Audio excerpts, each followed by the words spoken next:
Bem, o tema da aula de hoje, como a gente comentou, né? Instrumentação de canais não circulares. Pessoal, eu queria deixar só um ponto aqui. Muitos dos canais que a gente mexe não são circulares, como vocês vão ver aí no próximo slide, tá? Então, o objetivo desse bate-papo da gente é fazer a gente pensar um pouquinho fora da caixa, né? Então, vamos lá. Como a gente fala, né, esses debates de endodontia que vai ter na próxima semana com o professor Diego, falando aí sobre agitação de solução irrigante. E na outra semana, cirurgia para endodontia com o professor Valentim. Um oferecimento do Endodontia 100% Online, nosso canal no YouTube, né, que é patrocinado pelo curso Endoninjas, que é um curso 100% online. Tem o meu Instagram, @SamuNogueira, e no Facebook, Dr. Samuel Nogueira Lima, né? Nossas páginas aí, para quem quiser dar uma olhada e entrar. Bem, pessoal, o pior desafio do endodontista, né, é a anatomia dental. Porque é nela que as bactérias, né, que são nossos maiores adversários, se encontram, né, se escondem para a gente poder debelar. Então, o primeiro passo, né, para se instrumentar bem uma unidade dental é conhecer ou procurar conhecer sua anatomia. Então, agora eu vou fazer uma breve explanação, rapidamente, né, uns slides, sobre a anatomia dental, tá? E aí, pessoal, meu objetivo aqui, eu vou parar um pouquinho só para falar um pouquinho com vocês, né? O objetivo dos próximos slides é o seguinte, é mostrar para vocês, né, para a gente, às vezes, fica tanto naquele negócio de ver um raio-x e aquela imagem ser circular, né, que os próximos slides que eu vou mostrar são diversos dentes, eu não vou dizer qual dente é, mas que vocês vão ver que canais unirradiculares não são circulares, né? E o nosso objetivo é tentar tocar nessas paredes de forma que o nosso instrumento toque mais número de paredes para poder limpar melhor essas paredes, tá? Então, vou voltar aqui de novo a compartilhar, tá? Bem, o objetivo, né? Como eu já disse, é conhecer e procurar conhecer bem a anatomia dental. Né? Anatomia dental. Canais não circulares. Na verdade, a maioria não é circular, mas eu botei esses de propósito. Por quê? Porque são unirradiculares e a gente tende a achar que esses dentes são canais simples e fáceis de serem instrumentados.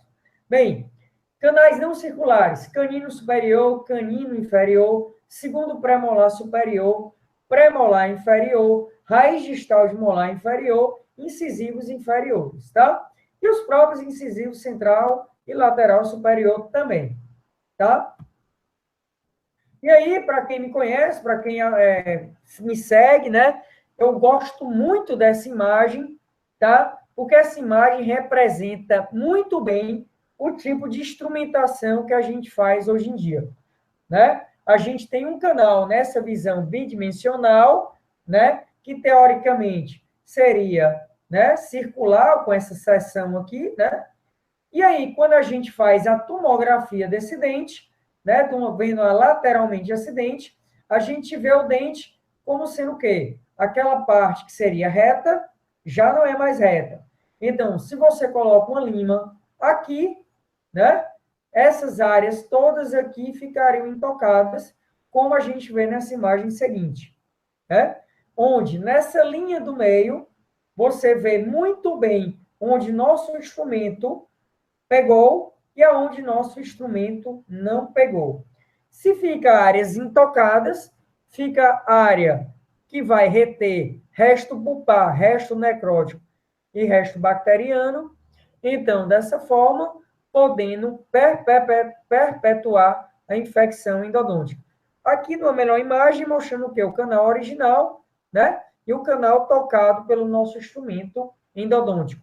Aqui, terço cervical, aqui terço médio e aqui terço apical. A nossa grande sorte, pessoal, é que a maioria dos canais no seu terço apical são circulares. E aí o nosso instrumento endodôntico consegue tocar quase tudo, né? Mas aqui ainda, ó, vocês notam que isso daqui, se eu pegar ali perto do forame e tiver essa área contaminada de bactérias, provavelmente esse dente pode nos trazer ao insucesso do caso. Aqui um outro trabalho nessa em 2009, né, mostrando o quê? Onde o instrumento tocou, né, essa circunferência, e onde o instrumento não tocou, mostrando a presença de restos pulpares. E essa imagem aqui é do terço apical.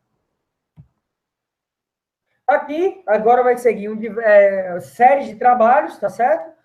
Trabalho de Paquet clássico, tá? Mostrando as áreas tocadas e intocadas do canal radicular, tá certo? Área em verde, área original, área em vermelho, área instrumentada, área verde, área vermelha, área original e área tocada.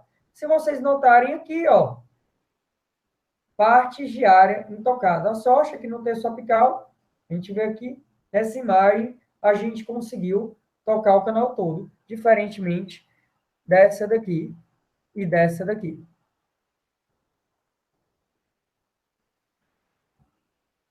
E aqui, um outro trabalho de Orginola Zapata, né, em 2015, mostrando um outro tipo de anatomia mais complexa ainda, não apenas ser um canal achatado, não circular ou oval, né, como os autores gostam mais de falar, que aqui no seu terço cervical começa oval, no terço médio fica meio que um canal em forma de C, no terço médio para apical em forma de C, no terço apical em forma de C, quase em C, né, em forma de fita. Então, mostrando que o quê? Canais que teoricamente seriam simples, né? Quando você vai ver a anatomia dele, não se torna assim tão simples. Então, o objetivo do tratamento endodôntico é tentar tocar o máximo número de canais, né, do sistema de canais articulares. Um outro trabalho também de Paquet, tá? Mostrando área verde, área original, área vermelha, área tocada pelo instrumento, e área verde e área vermelha, mostrando as áreas tocadas e as áreas intocadas. A mesma coisa que nesse. Então, você nota, pessoal, que você tem que tentar caprichar na sua instrumentação no canal não circular, né? De alguma maneira, tentar tocar essas paredes, né, de um canal não circular. Depois a gente vai comentar isso daí na aula mais na frente. Aqui um trabalho, né, que tem se tornado muito citado na literatura, né, de Deus, 2011, mostrando o quê? Mesmo após a instrumentação, mesmo após o uso do hipoclorito de sódio, né, em terço apical, né, desses canais, instrumentação, né, em canais ovais, vocês notam a continuação da permanência de tecido pulpar, né, nesses cortes histológicos, mostrando o quê? Áreas tocadas pelos instrumentos e áreas intocadas por esses instrumentos, mantendo ainda assim, né, restos pulpares. Tendo restos pulpares, pode haver resto de bactérias. Tendo resto de bactérias, a infecção endodôntica podendo ser perpetuada. Tá certo? Aqui também o trabalho de Versiani, 2013, mostrando a comparação entre SAF, né, Self-Adjustifier, Wave 1, Reciproc e Protape Universal. Se vocês notarem, né, em todos os canais houveram áreas intocadas, né? Aqui nessa região, aqui terça apical, muita área intocada, aqui toda a área aqui da Wave 1, quando for usado intocada, da SAF aqui, né, intocada, também intocada, né? Protape Universal também intocada, em terço apical, né? Que teoricamente, né, a gente teria que mais que se preocupar com esse canal por causa da proximidade dos tecidos periapicais. E se vocês notarem, pessoal, tem muito, né, tem muito sistema hoje que não prega o preparo do terço cervical do canal, né? Como as limas únicas, né? E aí, pessoal, o que é que a gente pode ver? Que o canal, se vocês observarem bem nessa imagem, tá? Eu vou aproximar aqui, talvez fique melhor. Aqui nesses dois, é um canino, né? Inferior. Vocês notam, pessoal, aqui, ó, como o canal está mais constrito aqui que aqui, então, restam mais áreas intocadas nessa região aqui, ó. Toda a região de área vestibular e lingual tendem a ficar mais intocadas, tá? Tá certo? Então, o preparo do terço cervical poderia ajudar isso daqui, né? A limpeza dessa região, deixando mais retificado. Agora, lógico também que a gente não vai, né, arrombar demais aqui esse preparo para poder tocar muita parede e também fragilizar o dente, né? A gente tem que ter aí o bom senso entre até quando a gente deve ou não desgastar o dente.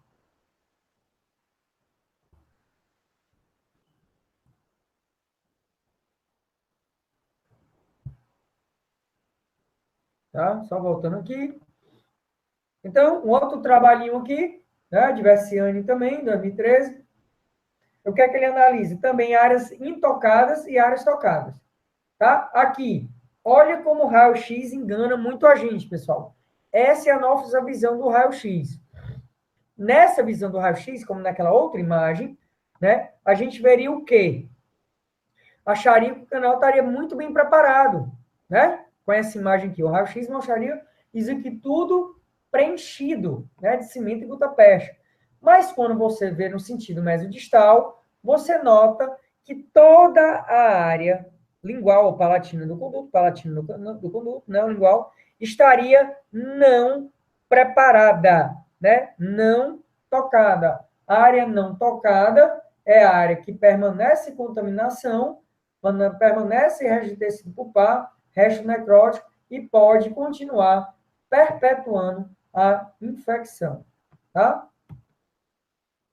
E aí, só para confirmar ainda mais para vocês, né, o trabalho de Meltzer, 2014, também mostrando a mesma coisa. E aqui em canais de forma de C, né? Áreas intocadas, áreas verdes, e áreas em vermelhos, tocadas pelo instrumento utilizado, né? Que a gente nota aqui muita área intocada, tá, pessoal? Muita área intocada, tá certo? Né? Mesmo aqui, ó, áreas intocadas, principalmente no terço apical. Então, tudo isso daqui pode levar a gente ao nosso insucesso. Né? E aqui, um outro trabalho também, né? De 2000, que eu não dei do ano, tá? Quem quiser depois pode me pedir, né? Uma análise, né, das raízes distais dos molares inferiores. Geralmente a gente vê uma raiz distal do molar inferior, né?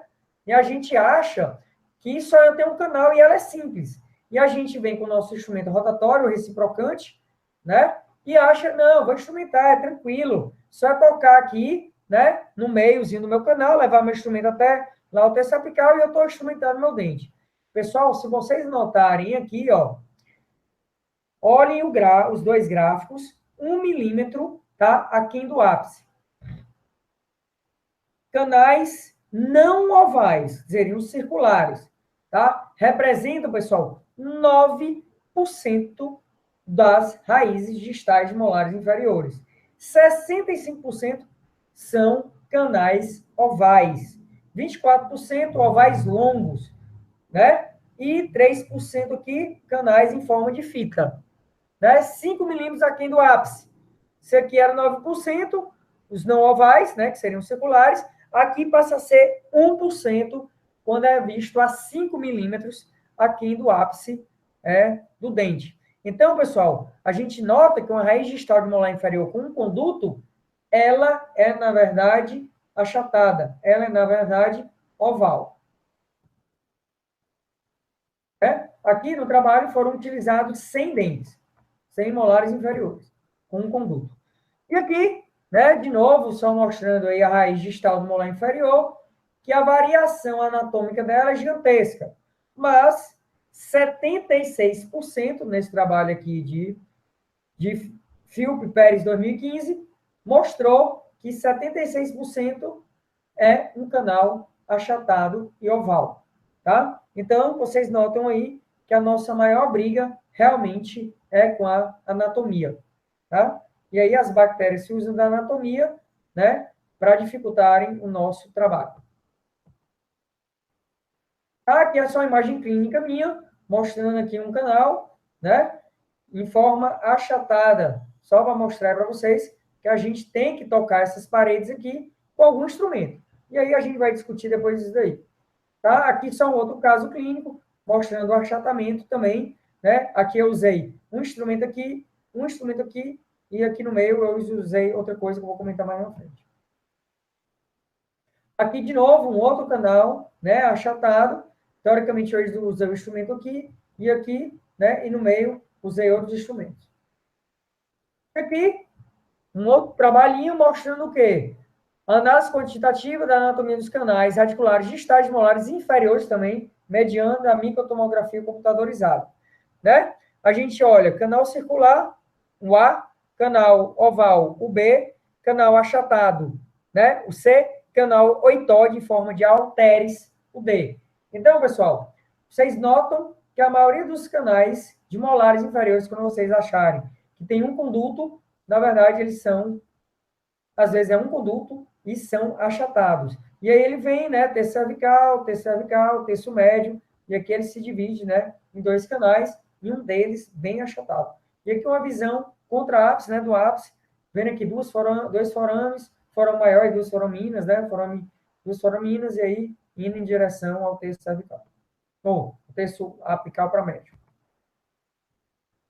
E aqui, né, um outro trabalho também mostrando análise quantitativa também de distais molares inferiores, mostrando o quê, pessoal? Que os canais, pessoal, não são circulares, tá? Os canais são em forma de halter, são em forma de fita, né? São ovais, são achatados. Então, vir aqui com a lima redondinha só aqui no meio, vocês não estão instrumentando muito dente, né? Vocês precisam, na minha visão, contemplar, complementar essa lado vestibular e esse lado lingual, por exemplo, de um distal do molar inferior, né? No pré-molar inferior seria a vestibular e a lingual, né? No canino superior, a mesma coisa, vestibular e lingual. Aqui o canal em forma de C, querendo ou não, o canal em forma de fita, né? Achatado, que é um dos maiores desafios do endodontista aí, em termos de nível de toque em parede. E aqui, mostrando não o mesomedial, né, canal, mas sim o achatamento. A gente vai se preocupar com isso aqui, né, quando vê, mas a gente, às vezes, pode esquecer o grau do achatamento da raiz distal desse molar inferior. Notem isso daqui. Se você vier só com o seu instrumento aqui no meio, né, não vai adiantar muita coisa. E o pincelamento também com instrumentos rotatórios e reciprocantes não é tão efetivo assim, tá? E aqui, trabalho de uniendal, tá certo? Mostrando o quê? Em istmos molares inferiores, né? Aqui, ó, né? O canal trabalhado aqui, ficou em forma de halter, e o istmo deixado o quê? Esquecido, né? E aqui todo esse conjunto aqui de área intocada. Vermelho é a área intocada, verde é a área intocada pelo instrumento, e a área em vermelho é a área intocada. Tá? E aqui, mostrando só a morfologia do istmos, né? Um trabalho de Fanchal em 2010, mostrando a morfologia, pessoal, da mesial dos molares inferiores, mostrando o grau de complexidade dos istmos, né? Fica entre a mesovestibular e a mesolingual. Olha a complexidade disso daqui, disso daqui, disso daqui, disso daqui. Então, pessoal, a gente tem que fazer de alguma maneira, né, que a gente consiga tocar mais parede, tá certo? Então, o objetivo desse monte de slides sobre a anatomia é dizer, tentar marcar na cabeça de vocês que os nossos canais não são circulares. Aqui um outro caso de um canal distal de molar, e aqui o molar, ó, a mesial não está mostrando bem, mas aqui o istmo. E aqui ainda resta de tecido calcificado, né? De nódulo pulpar, que é o tecido calcificado da câmara pulpar. E aqui um canal em forma de C, né? Aqui eu não usava ainda muito top-down, bem que ainda está aqui, mas não usei aqui, né?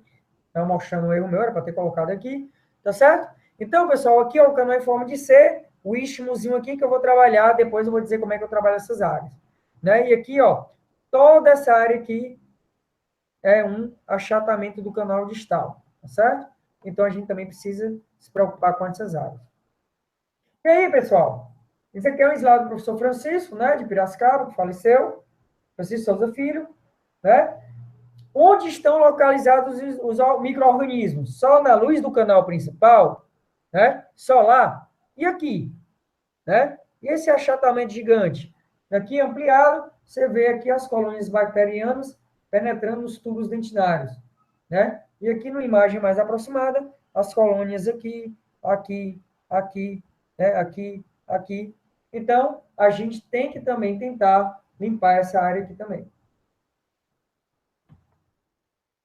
E aí, pessoal, qual instrumento é recomendado? Dá um pause só para olhar um pouquinho aqui para vocês, tá? E aí eu vou comentar esses slides, mas vou dar só uma pausazinha para a gente comentar aqui. E qual é, afinal, o instrumento recomendado? O instrumento recomendado, pessoal, é os diversos instrumentos que a gente tem no nosso arsenal endodôntico. Pode ser desde a lima manual, sendo bem utilizada, né? Dependendo da anatomia do canal, se for extremamente curvo, aí também não vai, né? Mas desde a lima manual até o nosso instrumento de níquel titânio, tá? Então, o arsenal que você vai usar é aquele que você pode usar. O pessoal que usa manual tem como fazer canais bem feitos? Tem como usar canais bem feitos também. O pessoal que usa níquel titânio tem como melhorar? Tem como melhorar também.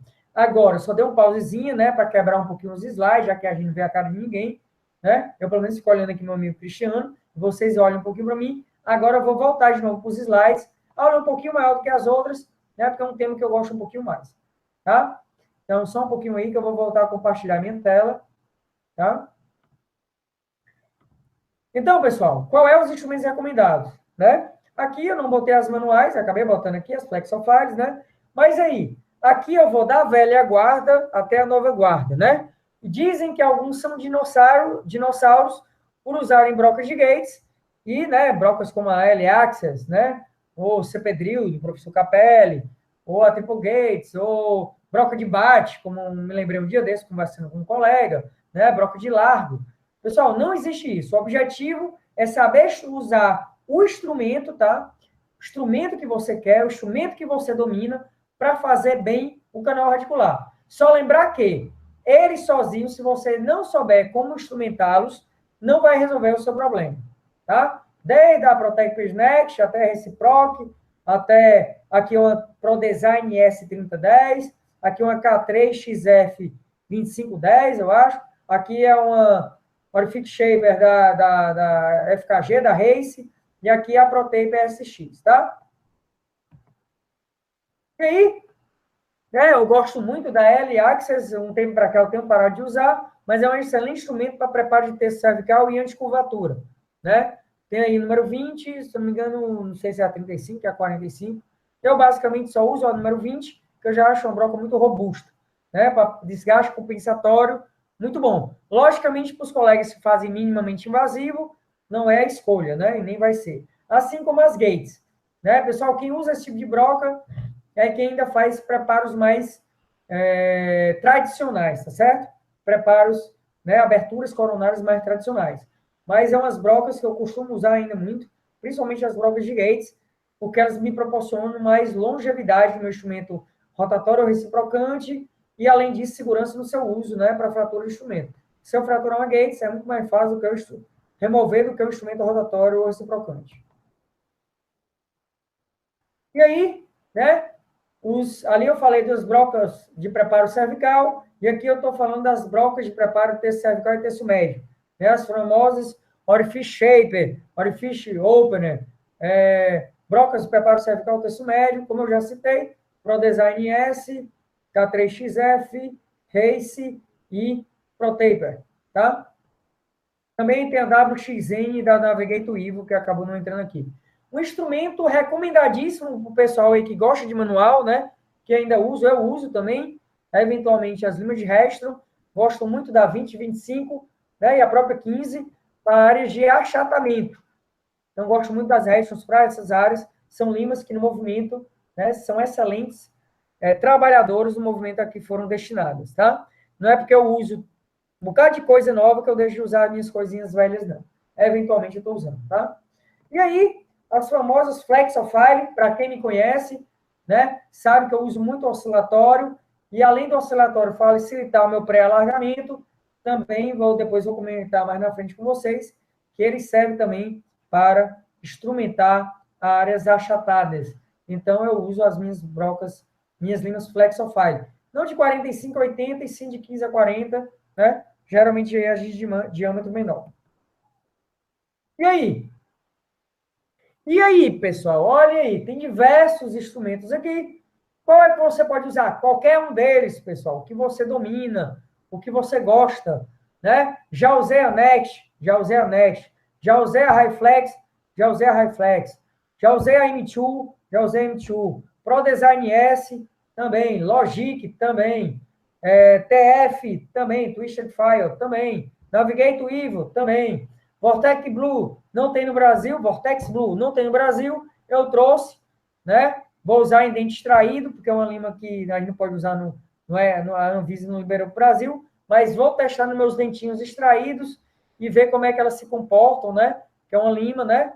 Nova, rotatória aí, que a Dentsply é da Dentsply da Tulsa, né?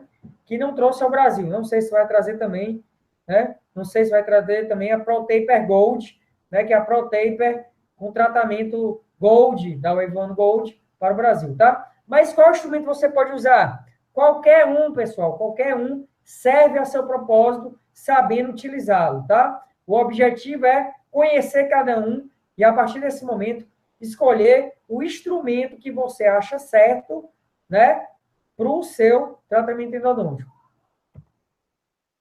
E aí? E aqui eu falei só dos rotatórios, né? Todos aqui são rotatórios. E os reciprocantes? Também, pessoal. Reciproc convencional, Reciproc Blue, Wave One Gold, Unicone, ProDesign R, né? Boa noite, meu amor. Estou aqui com minha filha me dando uma boa noite, pessoal, um pouquinho. Aí, o que acontece? Você pode também usar os reciprocantes? Também, pessoal. O objetivo é trabalhar as paredes dos canais. Provavelmente os reciprocantes são bons? São excelentes. Eu utilizo muito no meu dia a dia, tá certo? Utilizo todos eles, são excelentes instrumentos, tá? E aí você pode usar qualquer um deles. O objetivo é desgastar a parede e tentar remover a nossa contaminação bacteriana, tá? E aí, vou me parar um pouquinho nesses instrumentos novos, que o objetivo da aula, vou parar um pouquinho aqui de compartilhar, só para a gente, depois que eu vi os colegas parando um pouquinho, também vou parar para voltar a conversar um pouquinho, né? Os instrumentos que eu vou comentar agora, pessoal, são os instrumentos não recém tão lançados, né? A SAF já tem um pouquinho mais de tempo, mas os instrumentos lançados com um objetivo específico de trabalhar canal não circular. Mas, na verdade, né, aí começando a estudar anatomia, vendo os diversos, né, trabalhos publicados, os fabricantes começaram a observar que eles precisavam criar outra coisa para tentar tocar essas áreas de achatamento. E aí criaram esses instrumentos que eu vou comentar agora com vocês. Tá certo?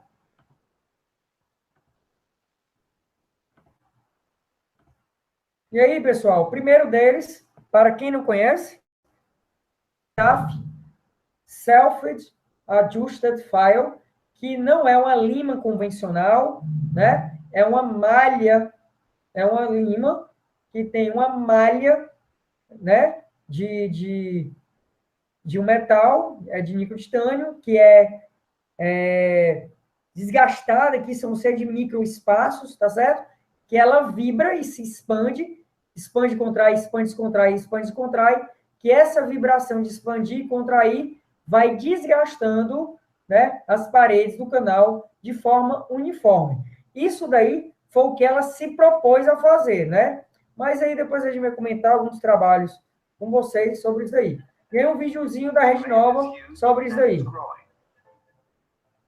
Every year, dentists throughout the Western world perform more than 50 million root canal treatments.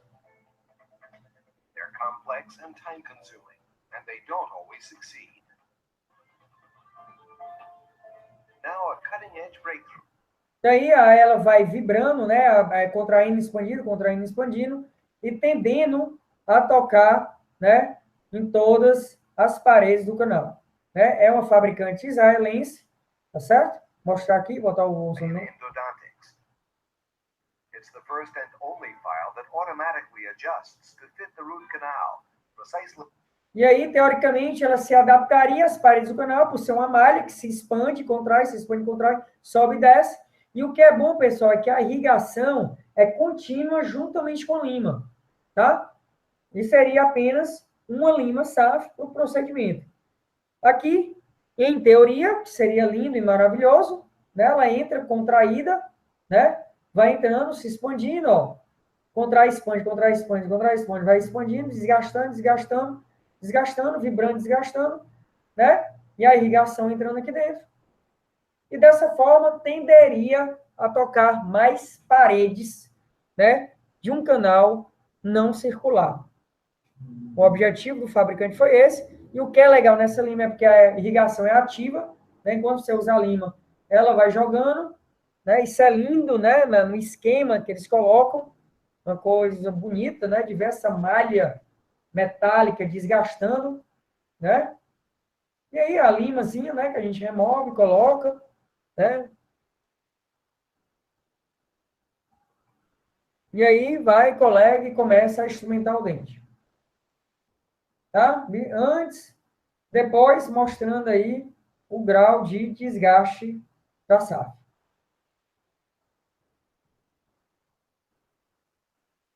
Tá? Bem, o que a gente nova, vou passar aqui o vídeo, tá? O que a gente nota é que isso daí, pessoal, é bom em teoria, tá? Mas os trabalhos não têm mostrado muito isso. Então, a próxima lima que foi lançada, tá? Foi a X-Pendo Shaper, da FKG, tá? Que é uma lima ponta 30, né? E taper 0,1. Aí você pode perguntar, rapaz, taper 0,1, isso consegue instrumentar alguma coisa? Né? Mas no ato de você imprimir ela no canal, né? Ida e descida, essa descida acaba pressionando essa parte do instrumento e acaba fazendo a lima se expandir dentro do canal. E no ato de se expandir, ela faz um taper, tá? De mais ou menos aí 30,04, tá certo? E aí, mostrando aqui que o instrumento tradicional tocaria 3 paredes do canal e a X-Pen do Shaper tocaria em apenas, tocaria, a parte do instrumento trocaria em 3 pontas, né, no instrumento, a maioria dos instrumentos, né, normais, rotatórios, né? E aqui a X-Pen do Shaper tocaria apenas uma parte ativa do seu instrumento, pelo mecanismo, né, de expansão dela. E aqui, né, a recomendação do fabricante, né, o Glide Path com lima 15, a mesma coisa na SAF, também tem que ter um Glide Path, né, para o lima poder entrar. Uma Race 1004, a X-Pen do Shaper, né, por 30 segundos, na verdade até atingiu o comprimento de trabalho, e a X-Pen do Finish para agitar a solução irrigante e a obturação aí, né, com cone 3004. E aqui, né, aqui eu não botei videozinho, nem protocolo da Tree Shape, na verdade foi só para mostrar para vocês que essa lima existe no mercado, mas não no mercado nacional, não é vendido no Brasil, tá? Que ela tem aí a 2006, né? 3006, 40, né? 06. Também tem a 2506, tem outros instrumentos, tá? 3006, tá certo? 2006, 2506, 3006, 4006. Outros instrumentos, tá? Para canais mais amplos.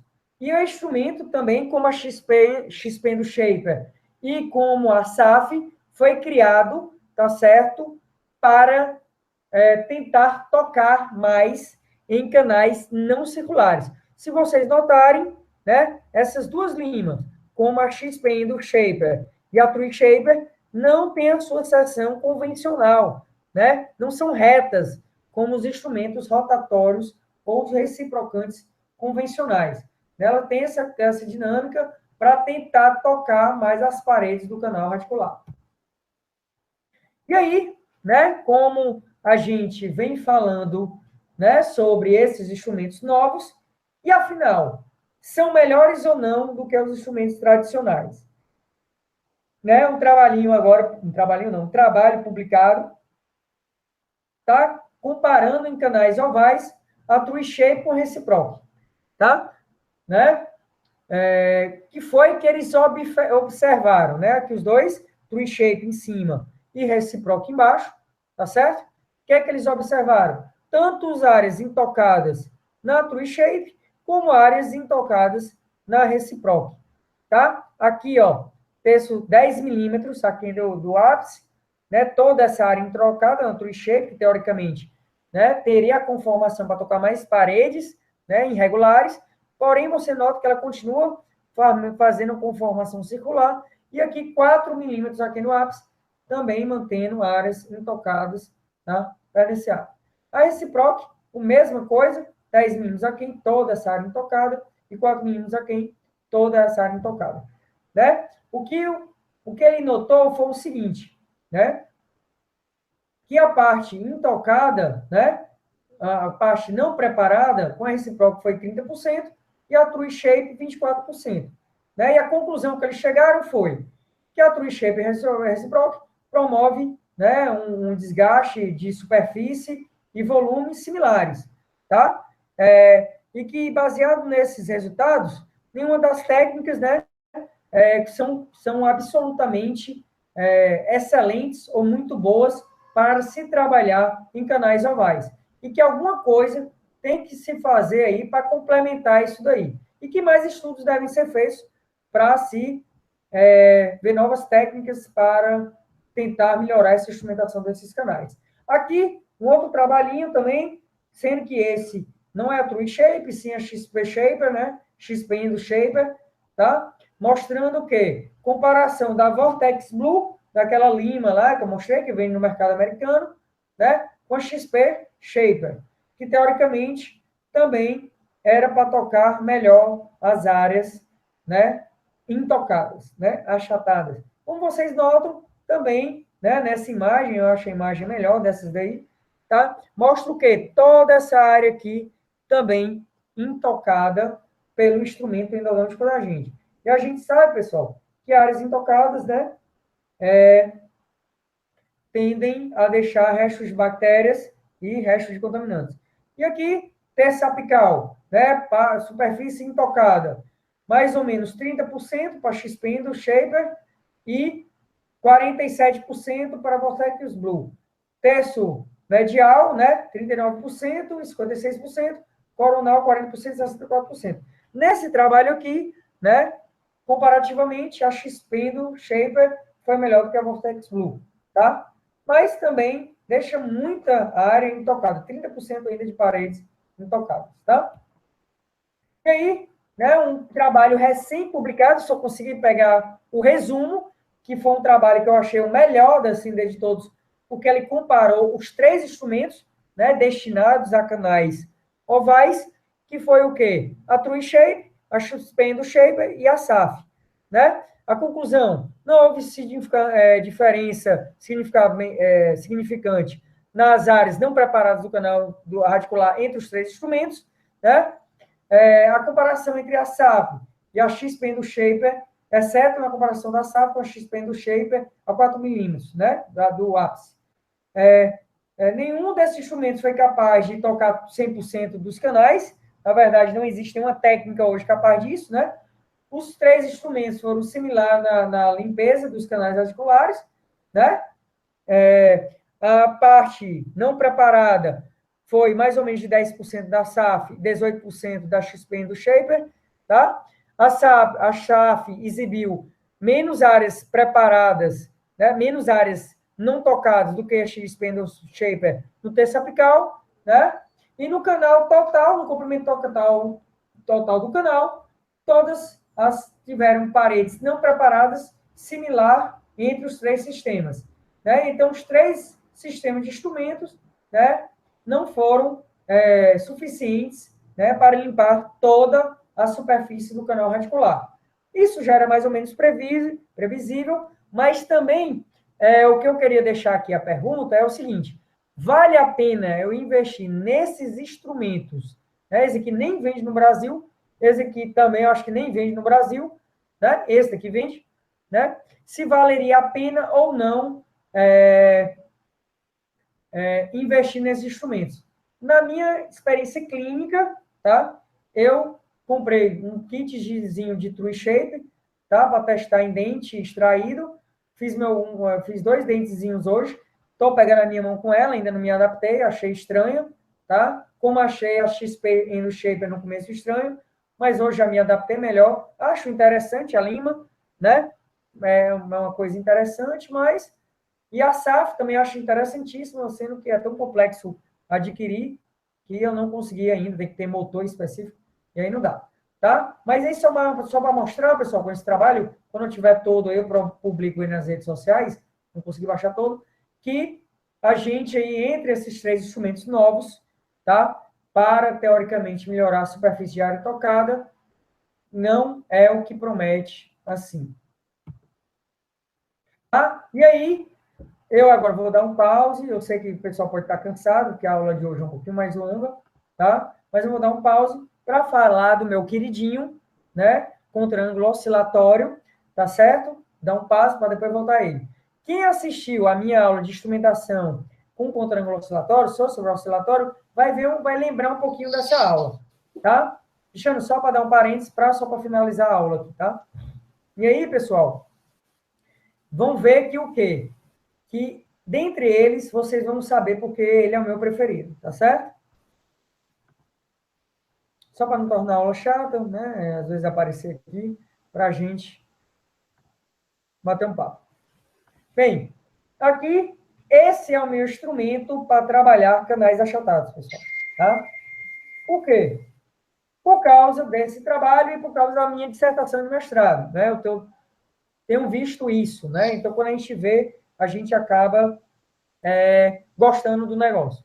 Então, dentre os trabalhos que eu vi publicados na literatura, né, esse trabalho foi o que mostrou, tá, a menor quantidade de áreas intocadas, tá certo? Após o uso do oscilatório, né? Quem assistiu a minha outra aula vai perceber que eu montei esse mesmo trabalho de uma maneira diferente, tá? Mas vocês vão notar o quê?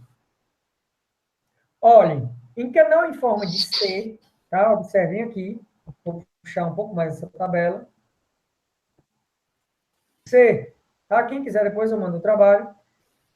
Após a primeira instrumentação, que foi com a reciproque e com a SAF, a superfície total intocada do canal foi de 28%, né? Com margem de erro aqui, né? Em média, né? Para mais e para cima, tá? E 34% da SAF. Essa é a média, tá? Após o uso do oscilatório, de 28% em média, passou para 9%, pessoal. 9% em média, tá? Com o uso da reciproque. Quando foi usada a SAF, de 34%, após o uso do oscilatório, passou para 15%. Se vocês notarem, aquele outro trabalho lá desse daqui, por exemplo, do True Shape aqui, nessa parte, né? Aqui mostrou 18%, a SAF aqui mostrou 10%, mais parecido com aquele, 18% aqui, mas se vocês pegarem aqui, ó, a Super Shaper deixou mais ou menos 30%, tá?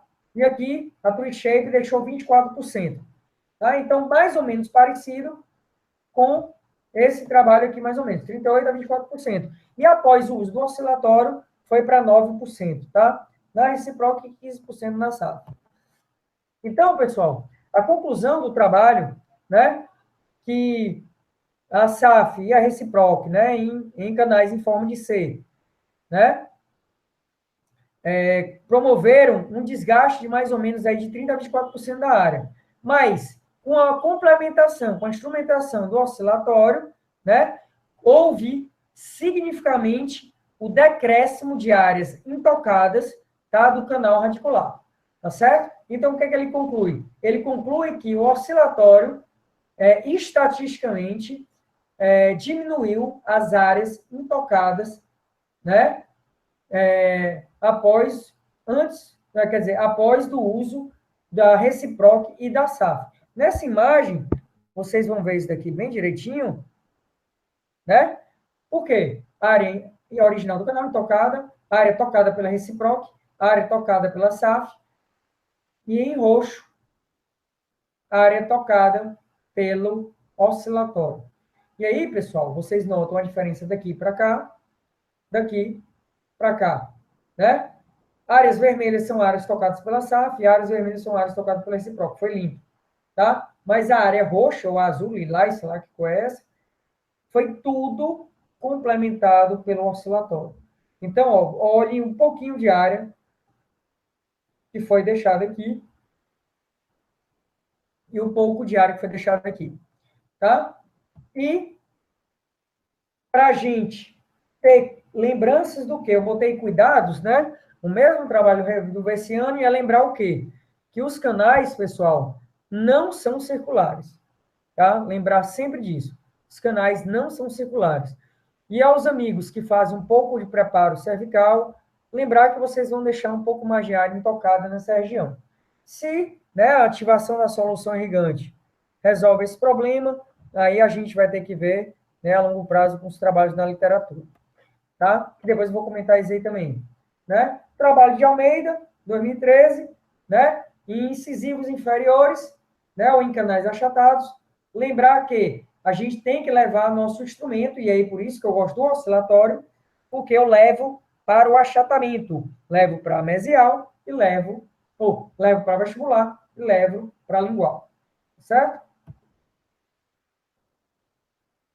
Aí, né, um preparo cervical, né, para aqueles que não querem fazer, pelo menos complementem essas regiões aqui, né, porque se você tacar a linha reta, ela vai passar por aqui, se você traçar a linha reta, ela vai passar por aqui, né, sem tocar isso aqui. Então, né, toquem aí, agitem a solução, sei lá, faça alguma coisa para complementar essas áreas não tocadas. E aí, o cuidado que a gente tem que fazer também não está comprovado na literatura, né? A gente sabe que melhora a limpeza dos tubos, dos canalículos dentinários, mas as pesquisas de outcome, né, mostram que, algumas pesquisas que a gente tem aí de outcome mostram que, teoricamente, isso daqui não traria mais ou menos sucesso, mas na minha forma de entender eu prefiro pecar pelo excesso do que pela falta. O Endoactivate eu tive agora em Toronto, no Canadá, falando exatamente, uma das palestras que eu dei lá foi exatamente sobre isso daqui, instrumentação de canais não circulares. Foi muito debatido lá o uso do Endoactivator, tá? Porque lá eles usam muito. E eu fui comentar sobre a EasyClean, tá? E eles comentaram que por que a gente não usava o Endoactivator? Porque eu falei que aqui no Brasil não tinha, era caro, e aqui era um dispositivo que custava R$3, né? Mas é engraçado ver a realidade de dois países diferentes, né? Um com endodontia de alto padrão, de cobrar, né? E aqui no Brasil, com os planos de saúde predatórios, que eu sei que diversos colegas atendem. Então, aí ficam as opções, né, pessoal, para a gente ativar a nossa solução irrigante. Eu prefiro pecar pelo excesso, e aí eu não ativo com o Endoactivator, que eu não tenho, no canal Bruxo também não tenho, vai com EasyClean, XP Clean ou XP Endo Finish. Eu esqueci de botar aqui a XP Endo Finish, tá? Mas mudei lá.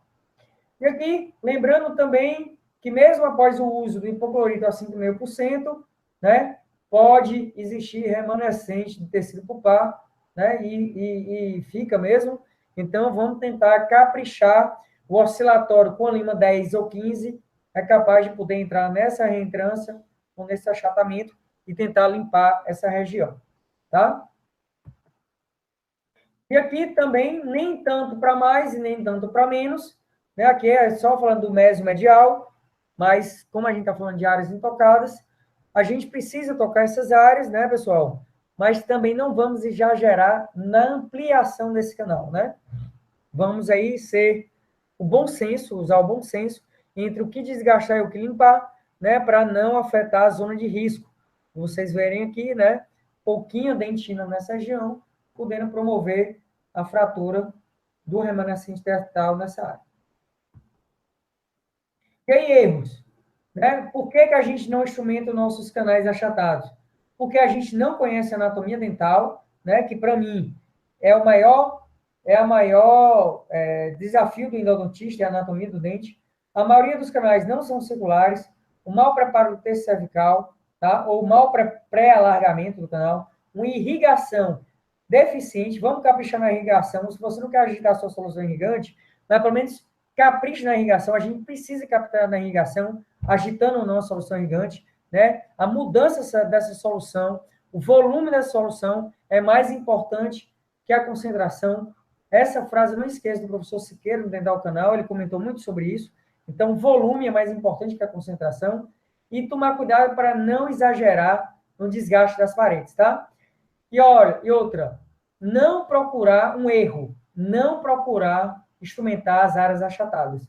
Nossos canais não são circulares e a gente não deve só colocar um instrumento lá redondo e ir até o canal e achar que o nosso canal está instrumentado. Essa imagem é para deixar na mente de vocês, porque ela, para mim, é emblemática, esse trabalho, e foi um trabalho publicado no Brasil Dental Journal, né? Uma revista nacional.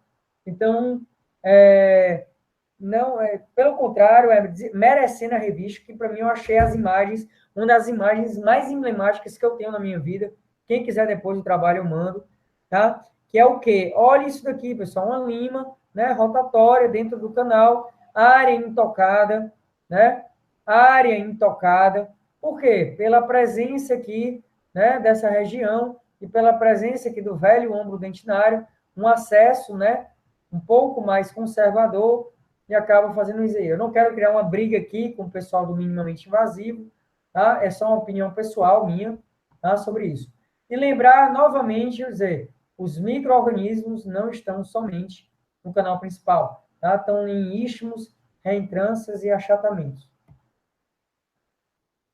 Aqui a gente vai falar da técnica, tá, de instrumentação, patência, cateterismo, o bom preparo do cervical do canal, para quem quiser preparar, tá certo? Ou então, pré-alargar bem essa área, tá? Eu gosto muito do oscilatório para isso. Ele já vai preparando, olhem aqui na imagem, eu pego minha lima 15, minha lima 20, e já vou jogando contra as áreas de achatamento, ele já vai desgastando essas áreas aqui, não fica só esse negocinho redondo, ele acaba desgastando essas áreas, tá? Aqui não dá tanto com ultrassom, porque fica mais aqui no terço, né, médio, pro apical, o oscilatório trabalharia mais facilmente isso daí. Logicamente, para quem tem um ultrassom, uma ponta muito fina de ultrassom, mesmo assim eu não gosto, ainda prefiro o oscilatório. Instrumentação rotatória reciprocante, tanto no centro como nos polos, tentar levar seu instrumento rotatório reciprocante para os polos, por mais que o taper dificulte a ida do instrumento até lá embaixo, tá? Principalmente nessa região. Complementação com uma boa instrumentação oscilatória em áreas teoricamente não tocadas, tá? E aqui, preste atenção nesse slide, é o slide mais importante da aula, tá? Cateterismo, lima 10, lima 10, tá certo? Ou lima 15, lima 30 aí, para deixar o canal patente, pérvio, mais fácil para o meu instrumento rotatório, né? No caso aqui eu estou usando uma 3010, né? O slide é um pouquinho mais velho, né? Quando eu usava ela para preparo cervical. Hoje eu não estou usando muito, eu acho muito grande essa lima, tá? E aí, movimento de pincelamento. Movimento de pincelamento. Né? Aí pode ser qualquer lima que você quiser. Pode ser uma Reciproc, pode ser uma ProDesign R, pode ser um Unicone, pode ser uma Logic, pode ser uma ProTaper Max, pode ser um ProTaper Universal, o que vocês quiserem. Tá? Pode usar aí. Lima 30, aqui é um canal mais amplo, né? Lima 30 até o comprimento de trabalho, tá certo? Depois, a sua lima de escolha aqui, botei um reciproc, porque o canal era amplo, e pincela a lima reciprocando de novo. Não adianta muito, mas a gente finaliza com quem? Com quem? Nos polos e achatamentos? Com o oscilatório. Movimento de pincelamento. Movimento de pincelamento. Observem o oscilatório, que ele está oscilando. Ok, pessoal? E aqui, de novo, a imagem, né? Paredes mais bem preparadas, teoricamente, menos contaminação e mais sucesso. E, só para complementar a aula, seria isso e deixar essa imagem aqui com vocês, né? Para vocês sempre lembrarem que aquele incisivo central simples ou aquele premolar simples seriam dentes fáceis de se instrumentar, né? Seriam os dentes fáceis e que, na verdade, é fácil, mas a gente pode estar deixando muita coisa passar e a gente acabando gerando um insucesso no nosso caso. E lembrar, pessoal, o seguinte, sempre complementar com uma boa irrigação, tá? Em volume, troque muito sua solução irrigante e a ativação da solução irrigante, pelo menos na minha concepção.